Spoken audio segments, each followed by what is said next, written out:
Eu vou fazer a apresentação aqui, porque a gente está. Oi, Vitória. Né? Então, só para também explicar aqui um pouquinho para o pessoal, né, como é que vai ser essa. Vai ser. Bom, vamos falar aqui. Primeiro, vamos apresentar o nosso palestrante, professor doutor Frederico Barreto Kochen. O título dessa palestra, né, é Da ansiedade de palco à distonia focal. A profissão de músico vista sob o foco da saúde do trabalhador. Né, que é um aspecto que muitas vezes a gente esquece. Né? Fazer música é um negócio tão prazeroso que às vezes até quando dói a gente continua fazendo, né, continua se esforçando, às vezes forçando, né, a barra. Mas o Fred, né, professor doutor O Frederico, Fred. né, o Fred, grande, pô, amigão aí, né? O Fred ele é graduado em fisioterapia aqui pela UCP, né? Depois ele fez pós-graduação em saúde e segurança do trabalho, MBA executivo em saúde, mestrado e doutorado em ciências da reabilitação. Então vocês podem ver que é um cara preparado para o negócio. Né? Ele é docente da graduação em fisioterapia na UFRJ e na Uniswan, não é isso? Não, na União, é em Niterói. União. Isso. Tá. União, tá, em Niterói. E atua também como fisioterapeuta no Centro de Atenção em Saúde Funcional Ramon de Freitas, em Nova Iguaçu. O Fred, ele é músico também, né? Além de fisioterapeuta, né, e tal, toda essa especialização acadêmica dele, o Fred é músico, um excelente músico, por sinal. Ele começou a Obrigado. participar da orquestra da UCP, você tinha o quê? Uns 15 anos, né, Fred? É, 14, 15 anos. 14, 15 anos, antes mesmo de entrar na graduação. Depois tocou na orquestra, tocou flauta transversal e oboé na orquestra, e depois no grupo Anime Core da UCP, tocando flauta doce durante a graduação e continua fazendo parte do Anima, se não apenas de coração, mas de forma mais eventual, evidente, com todas as Sim, atividades com que ele tem. certeza. É professor de música na Orquestra Maré do Amanhã, que é um projeto social muito bem sucedido na favela da Maré. E, sei lá, esqueci alguma coisa aí? Tem mais alguma coisa que você gostaria de Não, já é o lembrar suficiente. disso aí? Sobre isso? Né? Então, o, para os nossos alunos, a palestra vai transcorrer mais ou menos como nas semanas anteriores. Né? A gente vai ter a parte propriamente a palestra, né, que o Frederico vai nos oferecer aqui. E quando a gente estiver mais perto do final, eu vou colocar aqui no chat, né, do Zoom o link para o registro de presença, né, como a gente tem feito, como tem sido feito das outras vezes. Tá? Então, é isso, acho que já apresentei tudo que tinha que apresentar e agora eu deixo com vocês nosso amigo professor doutor Frederico Kochen. Muito obrigado, Gastão, pelo convite. É sempre um prazer voltar para a minha universidade, a universidade onde eu me formei, onde eu passei muitos anos da minha vida, mesmo antes da graduação, como você disse, só somando aí anos antes da graduação e após ela, tem mais de 10 anos tocando no Anime Core, é muita coisa, Sim. faz uma falta danada, eu gosto muito de estar com todos vocês. E esses títulos que o Gastão falou não me definem, não me tornam diferente de vocês, é apenas mostra que eu me interessei por uma área e realmente tenho paixão nessa área e procurei entender um pouquinho mais sobre ela, mas tenho certeza que todos vocês irão alcançar seus sonhos, alcançar o desejo, pode ser de seguir o meio acadêmico ou então seguir outro meio profissional, basta que vocês acreditem nos sonhos de vocês e o porquê que eu escolhi fazer fisioterapia se eu era músico antes. É uma coisa que vocês podem se perguntar. Porque músico não é profissão? Não, não é nada disso. Apesar de estar envolvido com a música desde criança, eu comecei a perceber que quando eu tocava meu instrumento musical ou quando meus colegas tocavam próximos a mim, a queixa de dor era uma coisa muito frequente. Todos reclamavam, eu tive um ensaio extenso hoje, eu fiquei dolorido, eu fui estudar aquela peça que o Gastão me cobrou na orquestra, eu fiquei dolorido, e eu comecei a perceber que a dor era uma companheira frequente de qualquer instrumentista. E quando eu fui prestar vestibular, eu tentei imaginar que tipo de profissão eu posso aliar a minha paixão pela música, mas de alguma forma também ajudar os meus colegas, porque eu acho que não é algo normal você trabalhar sentindo dor. E aí eu escolhi a fisioterapia justamente por isso.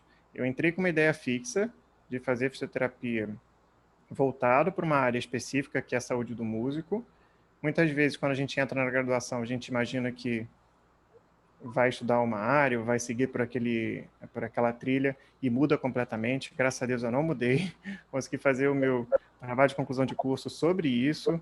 Depois eu consegui ingressar no mestrado e doutorado com um orientador que aceitasse falar sobre esse assunto, porque não tem nenhuma linha de pesquisa no Brasil atualmente que fale sobre saúde do músico. Era algo completamente novo. O meu orientador nunca prestou atenção em quem tocava violino. Como que ele ia me orientar de uma coisa que ele não tinha o domínio na época?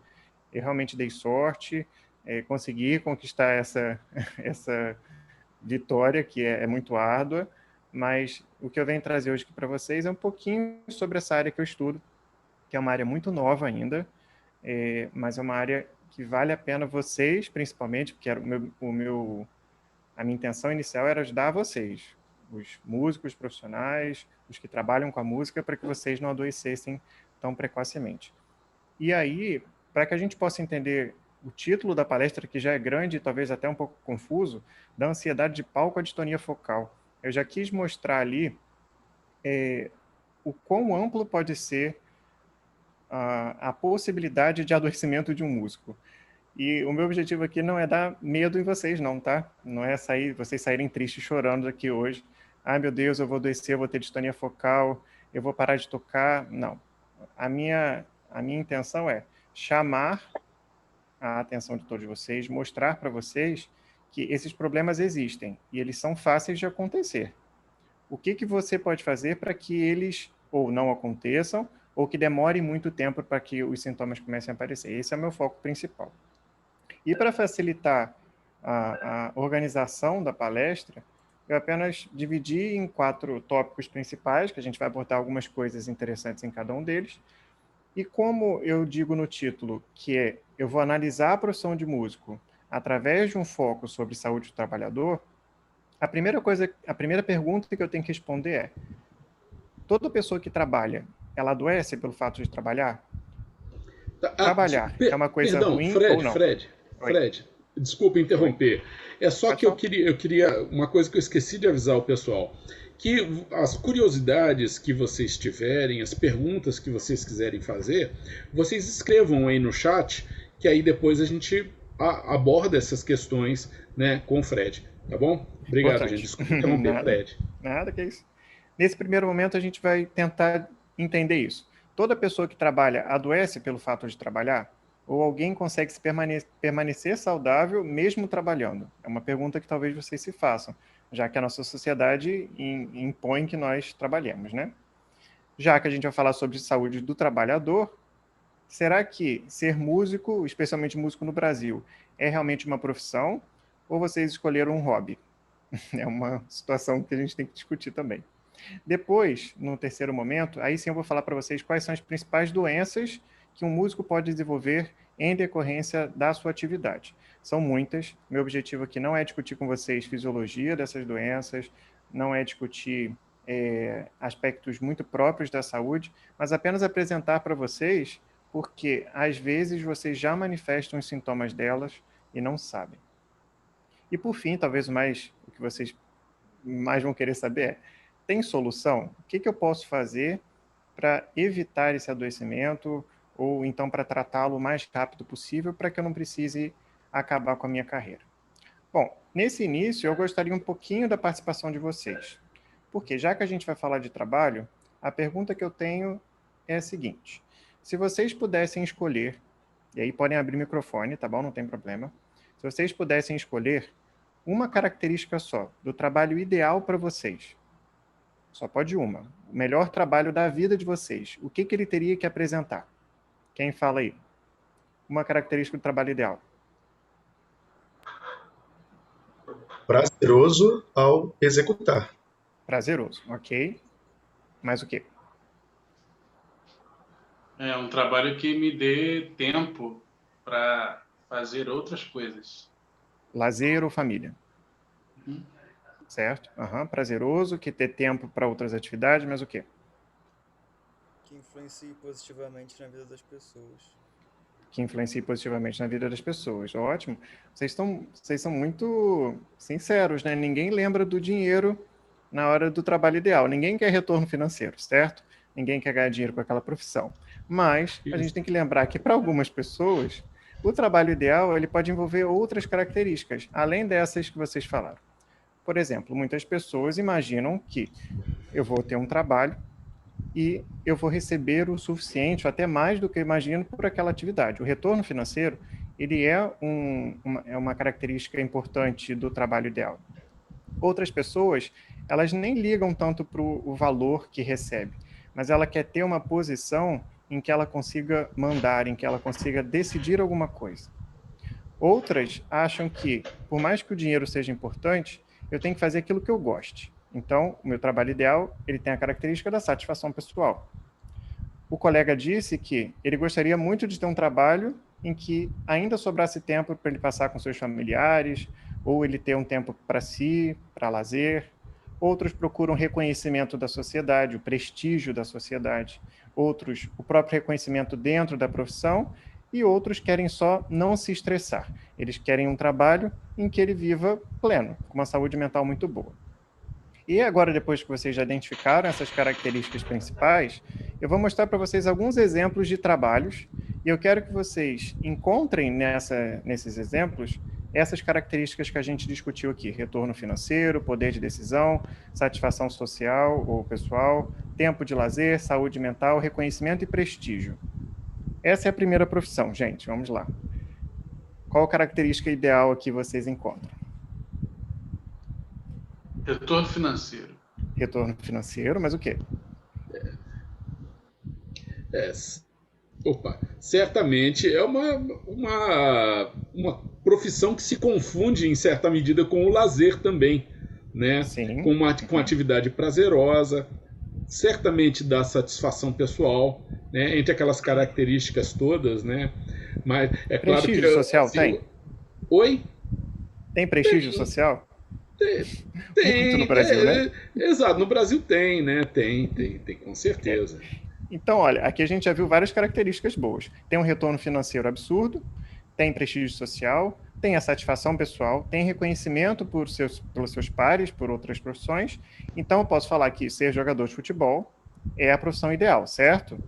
Só que todo mundo esquece de algumas outras coisas. Na verdade, eu tenho 7 motivos para vocês para lembrar que jogador de futebol não é a profissão ideal, né? Quem lembra desses 7 motivos aí? O jogador de futebol, devido a toda essa pressão e cobrança que tem sobre ele tem uma labilidade emocional tremenda. Ele é extremamente instável emocionalmente. Isso foi demonstrado para a gente por diversas vezes. Essa aí é uma cena clara sobre essa labilidade emocional. Então, esse não é também um trabalho muito bom. Se fosse só isso, tudo bem. Mas quem conhece um jogador de futebol que atua até os 60 anos? Ele atua até 60 anos, tudo bem. Ele recebe o suficiente para não precisar trabalhar por tanto tempo. Mas se ele pudesse trabalhar, ele conseguiria? Provavelmente não. Por quê? O seu corpo ele foi destruído durante o período em que ele era ativo. Então, essa é uma profissão que tem prestígio, que tem retorno financeiro, mas afeta de tamanha forma o seu aspecto físico e mental que isso traz prejuízo para o restante da sua vida. Já vimos aqui que jogador de futebol talvez não é a profissão ideal. Depois vamos para essa imagem aqui, gente. Olhando essa representação, que características do trabalho ideal vocês encontram aqui? Daquelas que a gente falou. Poder de decisão. Poder de decisão, mas o quê? Status, dinheiro. Status, retorno financeiro, talvez. Ok. A que custo ele consegue isso? Provavelmente essa é uma pessoa tão atarefada que ela não consegue conviver com a sua família, que ela não tem tempo para si, ela dedica a sua vida somente à sua profissão. Consegue alguns pontos muito legais, alguns pontos bons, em detrimento de outros. Ou seja, essa profissão também não é a ideal. Ela não consegue garantir para você uma saúde plena. Outra que eu não posso deixar de falar, a minha própria profissão, que é a de fisioterapeuta. Quando a gente vai ao fisioterapeuta, a gente espera o quê? A gente chega com dor e sai de lá sem dor. É o que todo mundo espera. Só que vocês esquecem que o fisioterapeuta que tem por finalidade tratar a sua dor, ele também sente muita dor. À medida que ele vai atuando, 79% dos fisioterapeutas reclamam de dor no fim do dia, depois de atender vocês, depois de atender os pacientes. E essa é uma correlação ascendente positiva, em que à medida que o seu tempo de profissão vai aumentando, a sua queixa de dor também. Olha aqui, quem tem, por exemplo, entre 0 e 2 anos de profissão, se fosse dar uma nota para sua dor de 0 a 10, seria uma nota 2. Quando você chega a 20, 25 anos de profissão, essa dor chega a uma dor 10, uma dor 9, 10, que é uma dor insuportável. Ou seja, nem essa profissão que não tem um prestígio social muito bom, que também não tem um retorno social financeiro muito bom, ela também não é a profissão ideal. Por quê? Sempre tem alguma coisa por trás que afeta a sua saúde. E aí a gente vai tentar responder. Será que é possível eu trabalhar em alguma coisa e ainda permanecer saudável? Bom, quando que começa isso? Para eu poder falar que eu sou saudável ou não, eu tenho que entender o que é saúde. E esse conceito de saúde, gente, vai mudando muito. A gente tem teorias antiquíssimas sobre o porquê que a gente adoecia, a chamada teoria mística, que atribui a Deus a causa do seu adoecimento. Você desobedeceu a Deus, você adoece, você morre. Depois vamos teorias, por exemplo, a hipocrática. Hipócrates fala que as pessoas adoecem por os equilíbrios de seus humores. A teoria dos miasmas fala que a pessoa adoece porque os ares estão contaminados. E depois vai aumentando a quantidade de teorias, e hoje a gente pode falar que uma pessoa, ela só é saudável se ela tiver uma harmonia do seu corpo com o ambiente que ela vive, e ela não é saudável só pelo fato de não ter doenças. Uma pessoa que não tem doença, eu não posso afirmar que ela seja saudável. Por quê? Eu tenho que englobar outras características, como bem-estar, e esse bem-estar ele tem que ser físico, ele tem que ser mental e social. E por isso, muitas vezes, o fato de trabalhar, a profissão que você escolheu, o local em que você consegue atuar, ele não dá condições ideais para que você tenha saúde. Porque é um local que tem estresse, é um local que exige demais do seu corpo, é um local em que tem brigas entre os profissionais. Se há isso no seu trabalho, provavelmente você nunca vai conseguir permanecer uma pessoa saudável e ainda assim trabalhar. Só que essas questões relacionadas à saúde do trabalhador, e a gente vai chegar lá na profissão do músico, ela é bastante recente. Por quê? Lá na Antiguidade Greco-Romana, quando a gente fala de trabalho, já se sabia que o fato de trabalhar estava associado a pessoa adoecer ou muitas vezes morrer. Ela morria trabalhando. Só que naquela época não tinha uma relação trabalhador e empregador. Por quê? Você não era um trabalhador com carteira assinada, você era um escravo. Eu ia até aquele povo, conquistava uma guerra, então você era obrigado a trabalhar até que morresse. Não tinha nenhum tipo de denúncia social sobre de que forma o trabalho pode afetar a sua saúde. E olha quanto tempo demorou para surgirem os primeiros relatos. A primeira literatura que fala sobre adoecimento relacionado ao trabalho seria no início do século XVI, em que Agrícola fala no seu livro, ele descreve no seu livro, uma estranha doença que mineradores desenvolviam.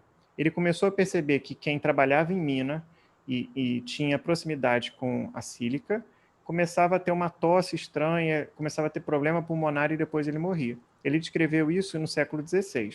Hoje, a gente sabe que existe uma doença chamada silicose causada pela exposição à sílica nas minas. Esse foi um dos primeiros relatos que a gente tem de saúde do trabalhador.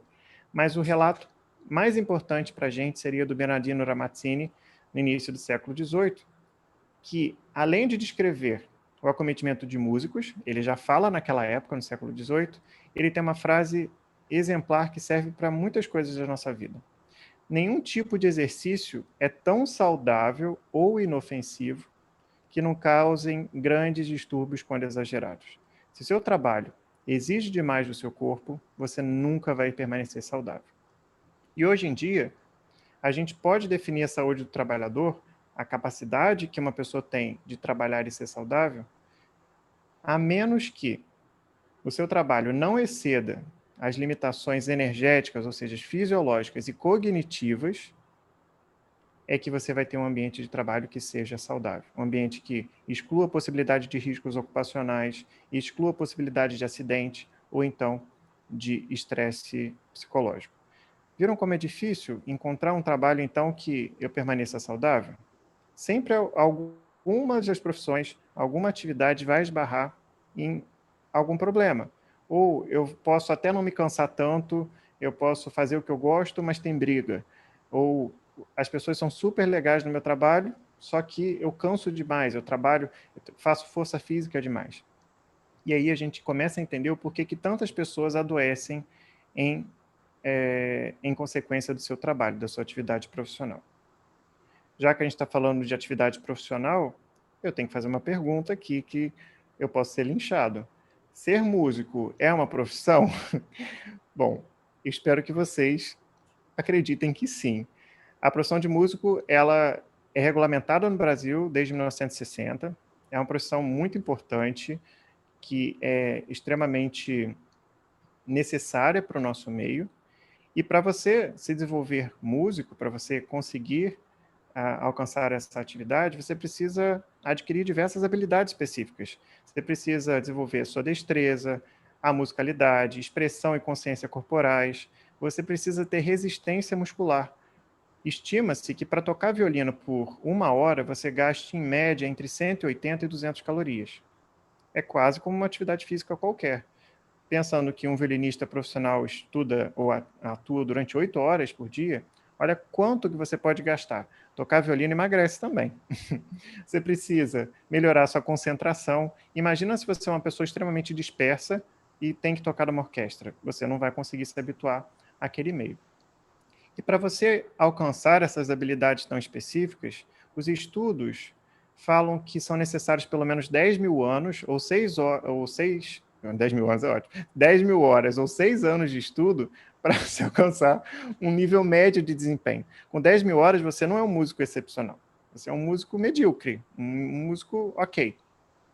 E junto com essas 10 mil horas de estudo, ou 6 anos, estima-se que por ano você tenha pelo menos 1.300 horas de prática orquestral extenuante associada às pressões rígidas e psicológicas exercidas pelos maestros, somadas também com uma forte concorrência profissional, são poucas vagas e músicos muito bons.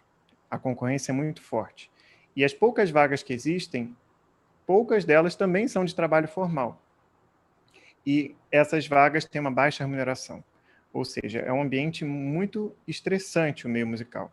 E se a gente somar todas essas características ainda ao preconceito da sociedade e também o preconceito, às vezes, dentro do próprio seio familiar, de que a música é um hobby, aí você já tem um ambiente perfeito para o adoecimento desse trabalhador, infelizmente.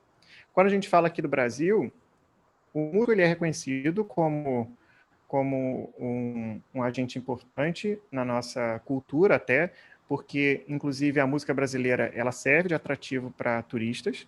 A gente consegue reconhecer esse papel do músico na nossa sociedade e valorizá-lo. O fato dele estar descrito na CBO também é uma coisa importante, só que ele vive, isso no mundo inteiro, mas no Brasil ele é muito mais cobrado, uma dicotomia entre o fazer o que eu gosto, fazer musical, e vender o que eu faço, a comercialização do seu trabalho. E é muito difícil no Brasil você vender a música. Por quê? São tão poucas oportunidades de trabalho com carteira assinada, quase não existe. E então um trabalho de longo prazo é praticamente impossível de encontrar. Você trabalha com o que surge. Pode ter época que surge muita coisa ou época que não surge nada. E como que você tem que manejar essas situações, essas incertezas? Quase sempre o músico no Brasil, ele tem que ser um músico múltiplo. Ele tem que atuar de diversas formas, em trabalhos simultâneos a todo momento, para tentar conseguir o mínimo para sobreviver. E a gente tem que lembrar que ele é um profissional como qualquer outro, que tem todas as suas despesas, que tem que sustentar a sua família, tem que ajudar, e também tem que se profissionalizar. Ele tem as chances de fazer outros cursos, de fazer novas descobertas, mas é muito difícil, infelizmente. E aí ele tem que atuar como professor, ele tem que atuar como mentor, como arranjador, treinador e assim por diante.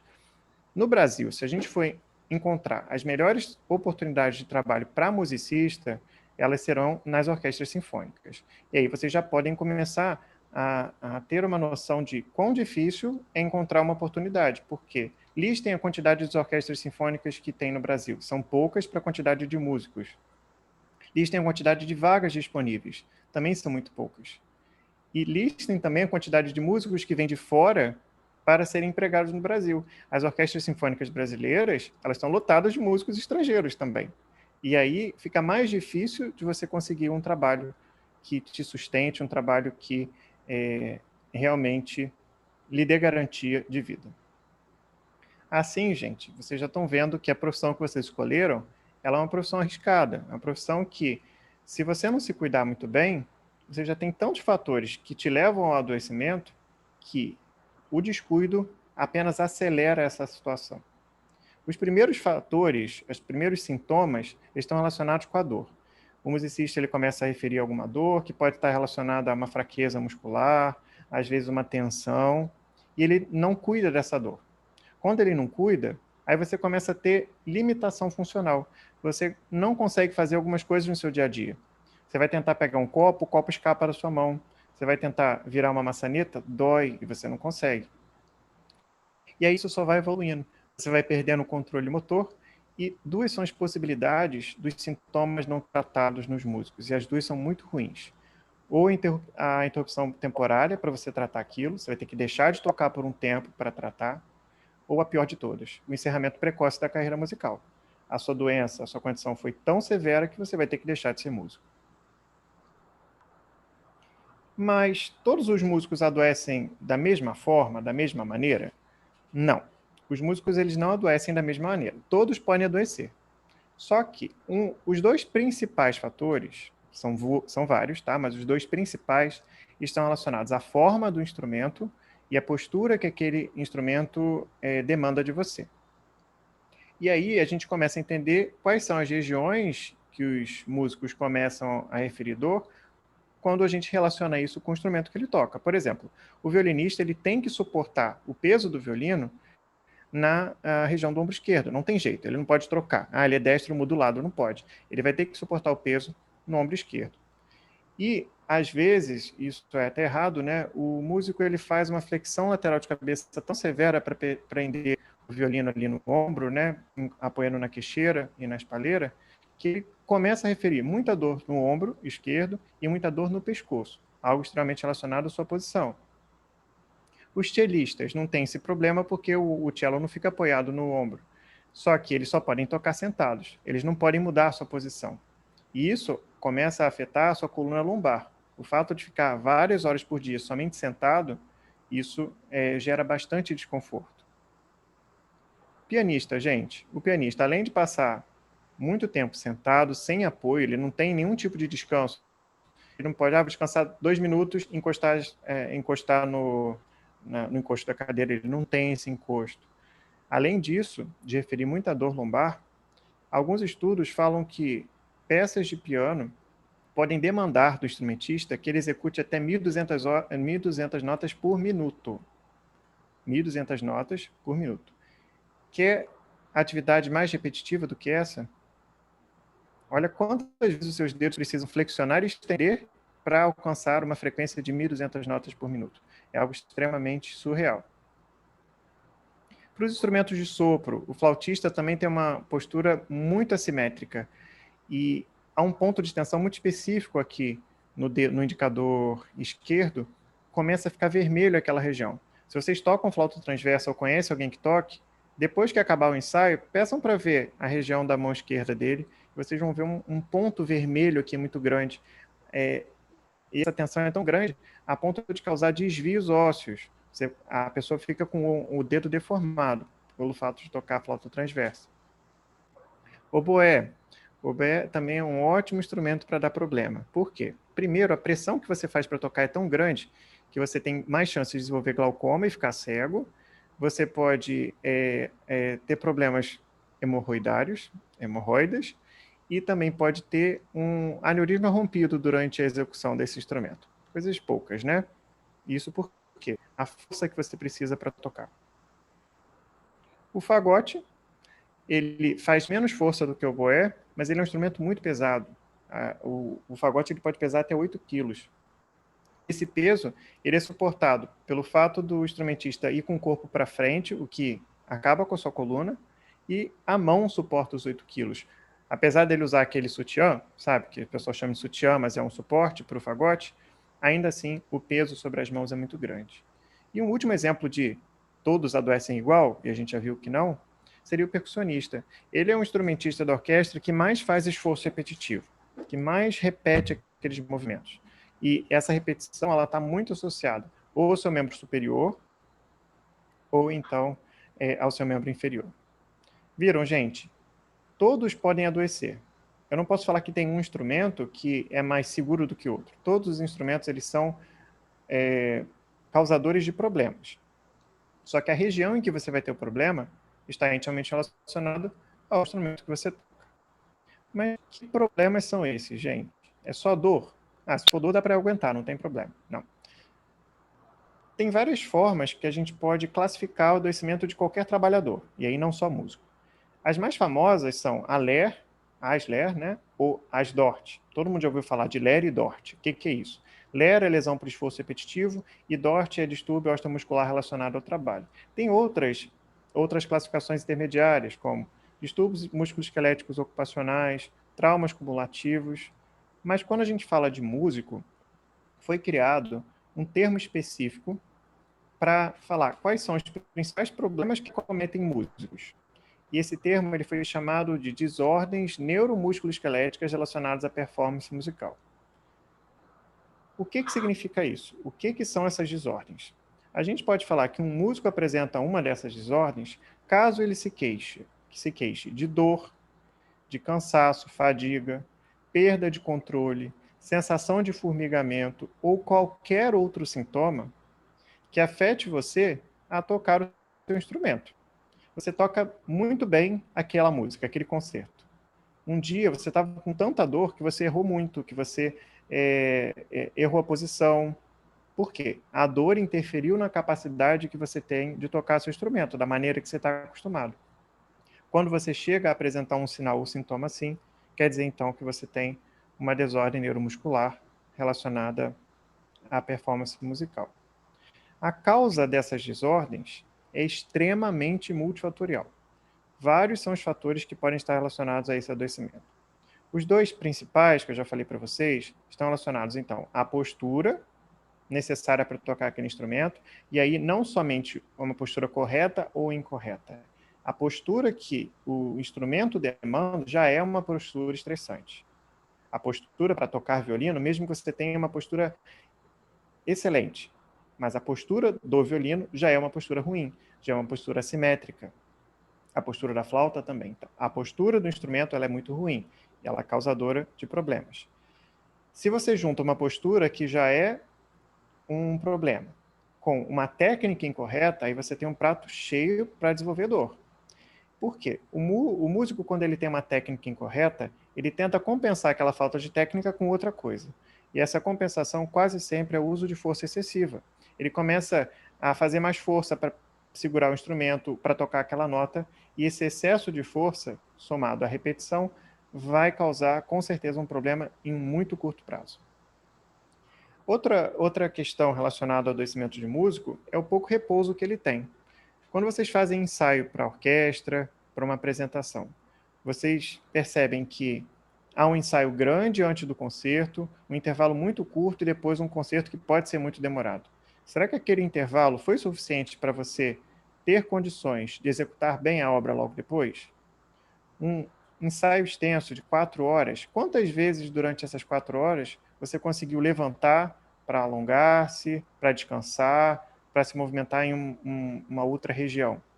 É muito pouco frequente você encontrar isso. E se a gente falar que, além desses poucos períodos de repouso em um local só, o músico ele tem que ir correndo para outras atividades para garantir a sua subsistência, ainda é mais difícil manter esses repousos adequados. O repertório. Será que a música que eu toco influencia no meu adoecimento? Sim. Quanto mais difícil e complexa a música, mais chance você tem de adoecer. O posto de trabalho, o local em que você atua, que você toca, é um local adequado? E o que eu digo como local adequado? Você tem a luz necessária para enxergar a sua partitura? O mobiliário é adequado para você sentar? Tem estante? A condição ambiental, tocar no calor excessivo ou no frio excessivo, afeta a sua saúde. Vejam quantas coisas, se a gente for trazendo à memória, a gente percebe que o trabalho de músico, ele é um trabalho feito num posto de trabalho ruim. Quantas vezes você já tocou em um local que tinha aquela luz, que ficava piscando toda hora e você tinha que ler a partitura? Bom, isso é longe do ideal. Só que a culpa não é só de fora. A culpa não é só do ambiente, do instrumento. A culpa ela pode ser também interna. O músico ele esquece que ele tem que ter força física e preparo físico suficiente para tocar um instrumento. Tocar um instrumento qualquer é como praticar um esporte. Para praticar o esporte, você tem que ter preparo. Você vai à academia para praticar o esporte. Por que o músico não se prepara? Porque a gente mais vê é músico obeso. Músico preguiçoso, obeso, que não faz nada e depois reclama de dor. Por quê? Porque ele não se prepara para a demanda profissional que é necessária. E se ele não se prepara, ele adoece. Fatores psicológicos, como esforço mental e ansiedade, a própria ansiedade de palco, eu vou apresentar para vocês, e o instrumento, como a gente já viu, é um forte causador de problemas. Mas quão séria que é essa desordem? Realmente ela é muito prevalente? Ela acontece com muita frequência? Sim, gente. Infelizmente, os estudos têm mostrado que os músicos de orquestra, especialmente os de orquestra, eles podem apresentar uma frequência de dor entre 40% e 95%. Ou seja, em uma orquestra, até 95% dos músicos podem referir dor com frequência pelo fato de tocar. Alguns países, como o Brasil, Dinamarca, Holanda e Suécia, apresentam prevalências maiores que 80%. Mas outros países também, como França, Espanha, não estão muito atrás. 70% dos músicos queixam-se de dor. E aí, quais são as regiões que eles mais se queixam? Quase sempre vão esbarrar em alguma região da coluna e em alguma região do membro superior, sendo a cervical, das 3 regiões da coluna a mais frequente, e os ombros, a parte mais queixosa dos membros superiores. No meu mestrado, fiz uma pesquisa exatamente sobre isso. Eu queria saber se você toca violino e mora no estado do Rio de Janeiro, se você sente dor. Eu fiz uma pesquisa aqui, com 106 violinistas do estado do Rio, de 8 cidades diferentes, e eu encontrei uma prevalência também muito ruim. 89% dos que eu entrevistei, desses 106, eles tinham dor em alguma região do corpo. E, novamente, as regiões mais afetadas foram a região do pescoço, a região cervical e a região do ombro esquerdo, algo que é muito similar ao que já é dito lá fora. Ou seja, o acometimento do músico brasileiro não difere do acometimento de músicos de outros países. Apenas a título de curiosidade para vocês, eu pesquisei também que outros fatores podem influenciar para o fato do músico brasileiro, esses músicos do estado do Rio que eu analisei, adoecessem. E o fator que mais chama a atenção é o fato de você ser do sexo feminino. As mulheres, elas têm 2,2 vezes mais chances de ter dor do que os homens quando elas tocam algum instrumento musical. Coitadas delas, mas é a verdade. Já que eu falei para vocês que, sim, eles se queixam de dor, essa queixa pode vir até 95%. Mas que doenças causaram essas dores? O grupo diagnóstico mais frequente em musicistas seriam os das doenças musculoesqueléticas, musculares, ou nervosas, que associam com o seu sistema nervoso.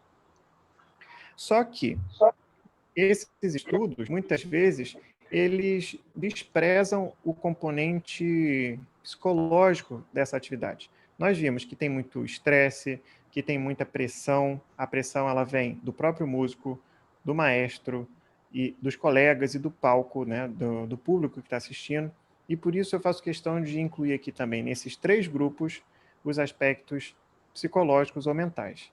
E aí nós dividimos as principais patologias em músicos, em musculoesqueléticas, em neurológicas e mentais. Quais que são as principais doenças musculoesqueléticas? Se vocês não conhecem ainda, é bem provável que vocês ou algum colega venha a desenvolver durante a vida, se continuarem atuando como musicistas.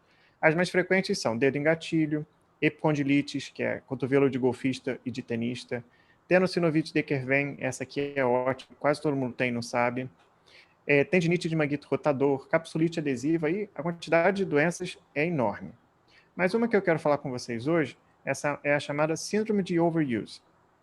Essa síndrome, ela foi descrita em Musicistas por Fry, em 1986, e ele fala que é um conjunto de sinais e sintomas, por isso que é uma síndrome, que começa a aparecer toda vez que o musicista ele excede os limites fisiológicos de algum tecido corporal. E esse tecido pode ser o músculo, pode ser o osso, pode ser o tendão, a articulação, a cápsula, não importa. Quando você excedeu aquele limite, o seu corpo ele é lesionado, certo? Só que essa lesão que acontece, ela é chamada de lesão microtraumática. É uma lesão pequenininha. O simples fato de você ter feito aquela pequena lesão não é suficiente para você sentir dor, não é suficiente para você ter sintoma. E o problema das lesões microtraumáticas é que demoram anos para elas começarem a apresentar sintoma. Mas não significa que elas ocorreram naquela época. É o caso de uma tendinite comum. A tendinite, se você começar a sentir dor hoje, não significa que você teve uma tendinite hoje. Provavelmente você já está há meses fazendo um movimento errado, que, somando probleminhas causados por esses movimentos, eles vão manifestar o sintoma lá na frente. Isso é um caso, por exemplo, de síndrome de overuse. Nos músicos, elas podem ser agudas ou crônicas. As agudas são quando você começa a fazer uma atividade muito específica, como estudar para uma prova de orquestra, estudar uma peça nova ou estudar um solo. As crônicas são aquelas mais a longo prazo, quando você tem um concerto muito importante, que tem uma frequência de ensaio muito alta, e aí sim você segue fazendo aquela frequência durante vários meses, que vão gerar problemas para você. Mas quais as consequências que essa síndrome causa? Dor. Ela causa dor. Essa é a principal consequência. E Fry, ele divide a síndrome de overuse em músicos em 5 graus distintos. No grau 1, você tem dor, mas é uma dor que, quando você para de tocar, some. Tá tudo bem. Só dói quando você está tocando. Alguém já deve ter passado por isso. Ah, eu estou tocando, está doendo, parei de tocar, melhorou. É um grau 1 de síndrome de overuse. Só que esse grau ele vai aumentando. Por quê? Depois, você começa a sentir uma dor que não é só naquele local, é uma dor mais ampla. Depois, essa dor, mesmo que você pare de tocar, ela ainda fica permanecendo por um tempinho. Até chegar um momento, que é o grau 5, que você não consegue fazer mais nada com a mão. Você não consegue prender um copo, você não consegue abrir uma maçaneta, porque a dor é incapacitante. Quantos por cento dos músicos desenvolvem essa síndrome de overuse? E, como eu digo, a maior parte não sabe. O mesmo autor que definiu essa condição, ele fala que 64% dos musicistas de orquestras, eles desenvolvem a síndrome de overuse. E o mais estranho de tudo é que os sintomas que eles têm dessa síndrome podem durar até 5 anos. Se você não trata, você vai ficar 5 anos sentindo dor e piorando sua condição. Como que a gente trata isso? Bom, o tratamento ele vai envolver várias terapêuticas diferentes, mas eu acredito que a educação do musicista, a educação do paciente, é essencial para o bom desempenho do tratamento, porque a gente vai ter que falar para o musicista, olha, você vai ter que fazer repouso, você vai ter que fazer intervalo durante os ensaios, você vai ter que preparar o seu corpo para aquela demanda, e se ele não fizer nada disso, não há tratamento que dê jeito. Ele sempre vai piorar. Ou ele pode até ter uma melhora momentânea, e poucos meses depois ele volta a apresentar o mesmo problema, que é algo muito frequente. Passando para as patologias neurológicas, as principais em musicistas são as compressivas, como síndrome do túnel do carpo, que já devem ter ouvido falar, síndrome do túnel ulnar, as radiculopatias cervicais, quem tem hérnia de disco bicho papagaio no pescoço, muito comum em músico. Mas uma que eu quero falar com vocês aqui hoje, que está no título da nossa palestra, é a distonia focal. Ela é uma doença muito triste, muito mesmo. Graças a Deus ela não é tão frequente, mas todos estamos muito sujeitos a desenvolvê-la. O que é a distonia focal? A distonia focal é uma doença neurológica. Não entendo doença neurológica como doença mental, não tem nada a ver. doença neurológica que comete ao seu sistema nervoso, também chamada de distonia tarefa específica e antigamente conhecida como cãibra do escrivão. O que é isso? Ela é um problema que, quando você vai desempenhar uma tarefa que é muito específica, o seu músculo, ao invés de responder da maneira que você espera, ele tem como se fosse um ato motor involuntário, como se ele tivesse uma cãibra. Imagina que você vai vai tocar um instrumento musical, vai tocar piano. E o movimento para tocar piano envolve a flexão de dedos, certo? A flexão de dedo e a extensão dele para voltar depois. Você coloca a mão para tocar o piano.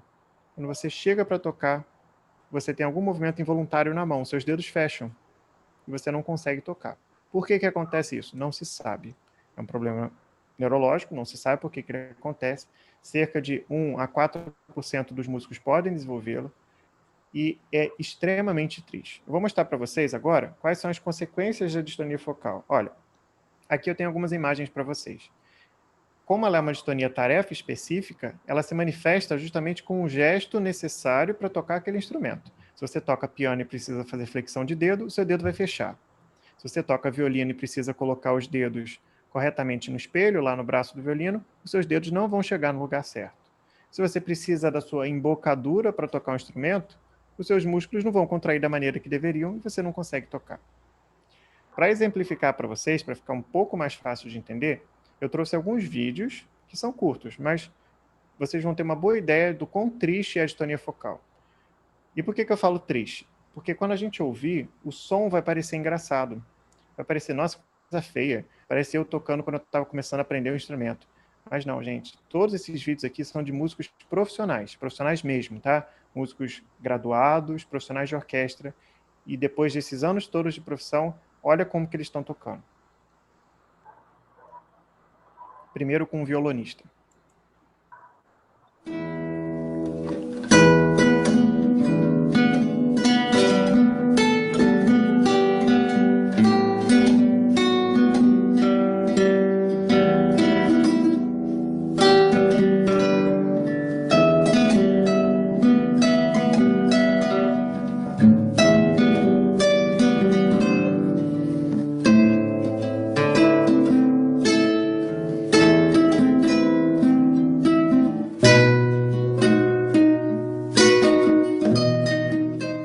Já assistiu uma pessoa tocando violão, certo? Alguém faz esses movimentos tão extremos ao tocar o violão? Não, não é algo normal de acontecer. E por que esse músico está tocando dessa forma? Quando ele precisa flexionar os dedos para tocar as cordas, os seus músculos fazem uma contração para o lado contrário. Ao invés dele fechar o dedo para tocar a corda, os dedos abrem. E ele precisa ficar lutando daquela forma para conseguir fazer um movimento minimamente aceitável.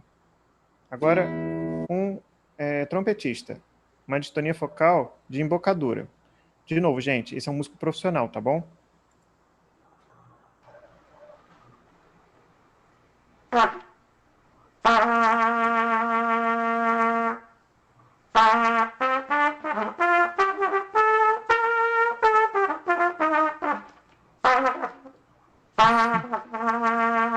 Parece que ele está aprendendo hoje, né? Ele pegou o instrumento do colega, que nunca tocou, e ele vai tentar tocar trompete pela primeira vez. Ele já atua há anos com isso.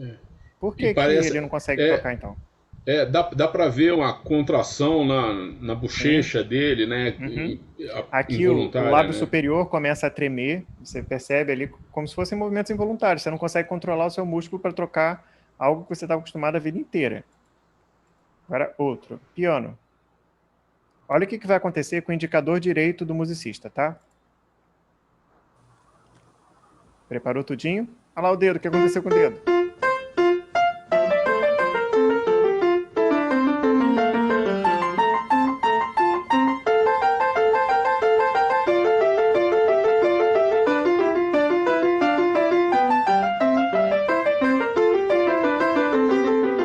Viu o que aconteceu com o dedo dele? Justamente quando ele foi tocar, ele teve um movimento involuntário e seu dedo fica fechadinho lá daquela forma. E se não adaptou, tem nada que você né? possa fazer. Ele se adaptou, ele fica tocando a peça sem o indicador, né? É uma das poucas soluções que tem. Eu vou mostrar para vocês as soluções que tem para distonia. É uma das poucas para você continuar tocando. Só que ela é progressiva. Ele começou com um dedo. Daqui a pouco, quando ele está acostumado a tocar as peças sem aquele dedo, começa a desenvolver para os outros dedos. E aí ele vai ter que ficar se readaptando. Eu conheço um caso muito triste assim, eu vou mostrar para vocês. E no caso do violinista, ele precisa colocar os dedos lá, posicionar no espelho, no braço do violino, para tocar, e quando ele tem que posicionar, olha o que acontece com a mão dele. A mão abre sozinha, ó. Aí cessa, ele consegue botar, ó. De novo, volta. Essa pessoa para de tocar, gente. Ele pode ser Zac Pellman, ele vai parar de tocar. Não tem jeito, porque o seu corpo não deixa mais ele tocar. E por que isso acontece? Eu acho que é por isso que vocês devem estar curiosos. O que causa essa distonia focal? A gente, apesar dela ser uma patologia idiopática, sem causa definida, a gente pode atribuir alguns fatores que estão associados ao seu desenvolvimento. Nós temos fatores extrínsecos, ou seja, fora do corpo do musicista, como as pressões que ele tem, as pressões ocupacionais do maestro, do público, o posto de trabalho ruim, que a gente já falou, caso de luz, a prática excessiva. Mas o que eu acho que chama mais atenção é esse daqui, o fator intrínseco relacionado ao perfeccionismo. Os músicos mais perfeccionistas, os solistas, os mais cobrados e os que tocam melhor são os que mais apresentam a distonia focal. E a gente tem casos famosos no Brasil. Procurem sobre o Alex Klein, um dos melhores oboístas do mundo, que é brasileiro, e ele tem distonia focal, ele não consegue mais tocar oboé.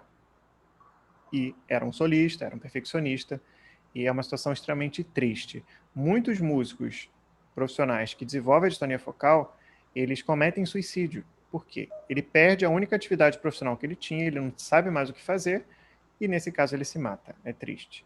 Os homens, né, nessa patologia, eles são mais afetados, com uma relação de 4 homens para cada mulher que desenvolve a distonia focal. Teve um estudo recente que avaliou isso no Brasil, e a prevalência aqui, no caso, é de cerca de 3%. É pouco, mas pode acontecer. Tratamentos disponíveis, gente, não existe. Nada que você faça vai reverter a distonia focal. Tem alguns tratamentos que são paliativos, como aplicação de botox, que aí seu músculo para de se mexer. Realmente, você vai ter uma câimbra, mas ele não vai mexer mais para nada. Você pode fazer fisioterapia para ajudar, mas não há uma cura para a distonia focal. E o pior de tudo é que ela é progressiva. A solução mais imediata que você pode ter é reaprender a tocar seu instrumento, fazendo adaptações. Todo mundo conhece uma flauta doce ou uma flauta transversa, sabe que elas não são assim. A flauta doce não tem chaves, ou mesmo que tenha uma ou outra chave, não é lotada assim. E esse é um caso de um instrumento de um musicista que eu conheço, que ele tem distonia focal, e ele precisou ir adaptando a sua flauta doce para tocar enquanto ele tinha esse problema. Só que ele começou com uma chave, porque era um dedo que tinha problema, depois aquele dedo que substituiu o outro já começou a apresentar distonia, hoje ele tem uns 3 dedos que tem distonia, a flauta dele cheia de chave. Olha aqui um vídeo que eu trouxe, esse musicista tocando com a flauta adaptada. Percebam que o dedo acometido dele é o dedo anelar da mão esquerda, como que ele se comporta.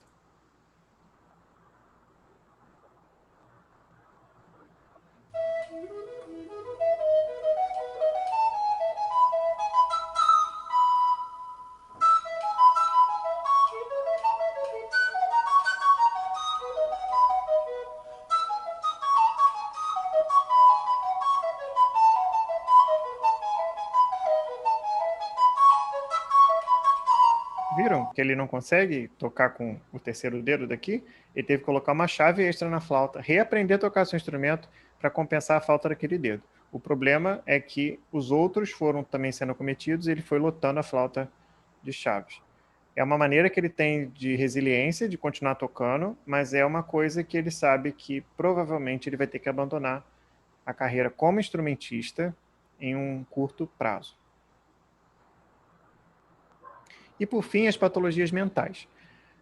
Um músico, ele é um profissional extremamente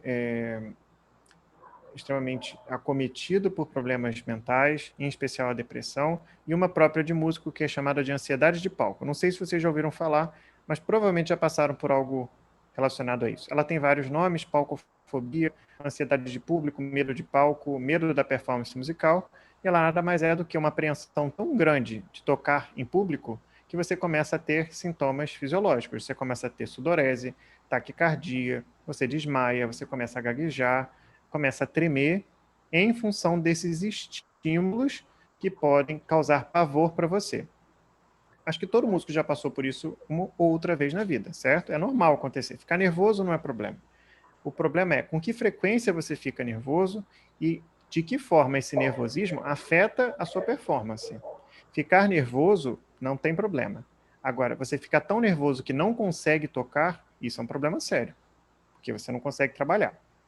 Esses agentes estressantes podem ser apresentações, solos que você faça, a participação em masterclass. Todo mundo sabe que um dos ambientes mais ansiogênicos é participar de uma masterclass, que vai estar você lá na frente com o professor e todos os outros alunos olhando e te julgando, né? Porque todo mundo que está sentado toca muito melhor que você, estão no papel de julgar qualquer coisa que você faça errado.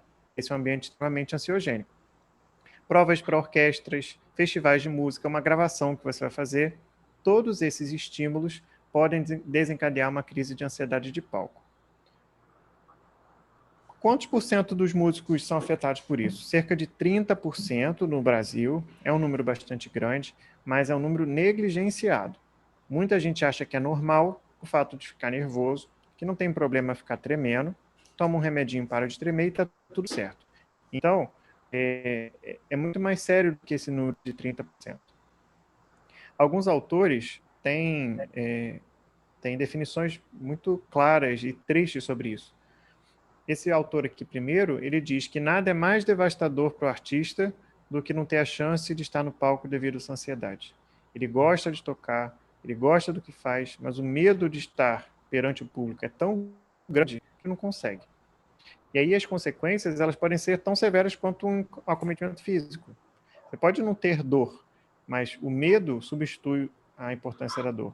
Você deixa de praticar, você deixa de tocar o instrumento por medo do julgamento dos outros. Quais os tratamentos disponíveis para ansiedade de palco? Essa já é bem mais manejável do que a distonia. A esse local, instruir vocês para que novas pessoas não adoeçam era o meu objetivo principal. E esse convite foi muito importante para mim. Como eu disse, adoro estar no OCP, foi a faculdade onde eu me formei, mas antes mesmo de me formar já passei boa parte da minha vida aí, fiz grandes amigos que perduram até hoje, e sempre que precisarem, podem contar comigo, podem me ligar que eu estou à disposição. Tá joia. Fred, então, mais uma vez, muito obrigado aí pela sua presença, pela sua palavra aqui para nós, e obrigado a todos e boa noite. Tchau. Tchau, gente. Boa noite. Obrigado.